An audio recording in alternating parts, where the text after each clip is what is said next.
भारत सरकार निर्देश क्रमे 2027 रे जनगणना होबाके जाउछे।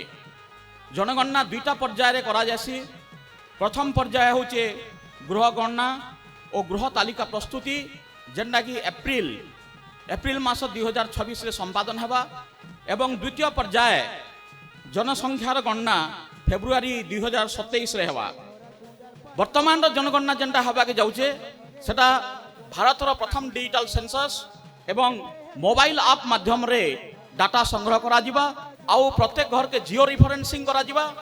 स्वगणनार भी गोटे सिस्टम रखा जाइए जहाँ द्वारा कि लोक माने निज निजर भी तथ्य दे पारिबे। जनगणनाकारी माने आपण घर को आसिबे, तेणु आपण मान सहयोग एकांत काम्य।